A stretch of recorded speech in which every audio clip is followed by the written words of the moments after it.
Hi, I wanted to share a thought which is primarily a blog that I have written.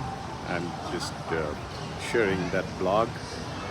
It is about meditation. A regular practice of meditation is similar to doing laundry for your clothes. Like you have to do laundry for your clothes so that your clothes are clean and do not smell bad, they smell nice and are clean.